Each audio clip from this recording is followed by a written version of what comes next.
राजनीतिक प्रतिशोध में ये जो कार्रवाइयाँ होने का एक क्रम देश में शुरू हुआ है वो लोकतंत्र के लिए बेहतर नहीं होता है।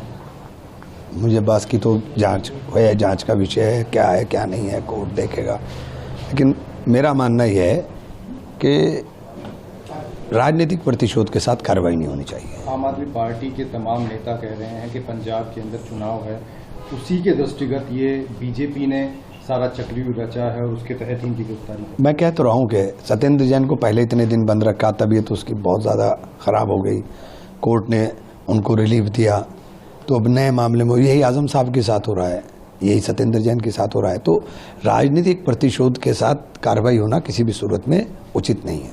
वंदे मातरम को लेकर जिस तरह से राजनीति गरमाई गई है, उसी के अंतर्गत खड़गे जी ने अब इसको कहा है कि आप जो है महात्मा गांधी जी पर, नेहरू जी पर और अन्य तमाम ऐसे चाहे पटेल जी हैं उन पर भी मुकदमा दर्ज कीजिए, क्योंकि उन्होंने भी इस तरह से इतना ही राष्ट्रगान किया, वंदे मातरम। देखिए, इन्होंने राष्ट्रगान का अपमान किया, ये ट्विस्ट कर रहे हैं। 51 सेकंड का हमारे लिए राष्ट्रगान सर्वोपरि है और बच्चे बच्चे को कंठस्थ है, उसके ऊपर इन्होंने राष्ट्रगान का अपमान किया, पहले नंबर पर उसे रख दिया, 3 मिनट 21 सेकंड उसे। तो ठीक है, सम्मान करिए, हम कब मना कर रहे।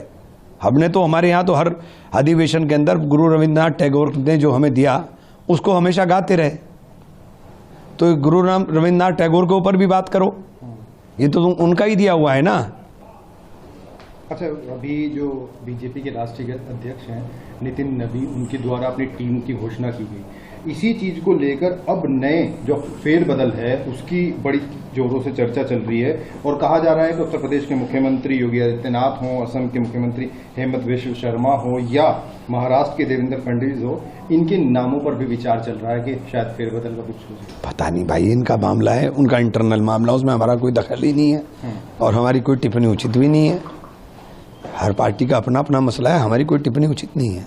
अच्छा, CWC की जो है मीटिंग होनी है कांग्रेस की, छात्रों का मुद्दा हो चाहे राम मंदिर मुद्दा हो, इसको लेकर जितनी भी सरकार के द्वारा गड़बड़ी की गई है, इन चीज़ों को लेकर उनको घेरने की तैयारी कर रहे हैं, क्या आप लोगों की प्लानिंग रहेगी, किस तरह से आप? देखिए, CWC हमारी जो वर्किंग कमेटी है उसके अंदर हर चीज़ डिस्कस होती है, बड़ी लोकतांत्रिक पार्टी है हमारी और हर चीज़ों का ओपन डिस्कशन होता है, उसके बाद पार्टी निर्णय लेती है। तमाम जो कथित गड़बड़ियां कही जा रही हैं, इनके ऊपर किस तरह से आप लोग सरकार को घेरने की? अभी सरकार को तो घेर रखा है, सरकार को 12 साल की कुंभकर्णी नींद से हमने जगा दिया है, सरकार को सोने नहीं देंगे, ये जगा कर रखेंगे।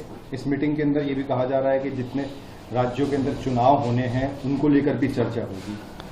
हर चीज़ की चर्चा होती है, हर पार्टी के अंदर एक प्रोसेस सब पार्टियों का अलग अलग होता है। हमारा प्रोसेस ये है कि हम सब चीज़ों को चर्चा कर करके करें। अभी आपने बात की जौहर यूनिवर्सिटी की, आजम खान जी की, उनकी जौहर यूनिवर्सिटी पर भी ईडी ने छापेमारी की। अरे ईडी, सहारनपुर के अंदर भी ईडी तो तोता है इनका, कहीं भी छापेमारी करे, ईडी किसी के यहाँ चला देते हैं। ये इलेक्शन आया, ईडी इस्तेमाल होनी शुरू हो जाती है। सहारनपुर के अंदर भी जो है छापेमारी हो रही है। हाँ, हो जाए, क्या करें बताओ, जो हो रहा है हो जाए। अब ये काम इनका है, ये करेंगे, कोर्ट में कोर्ट का काम है, कोर्ट करेगा।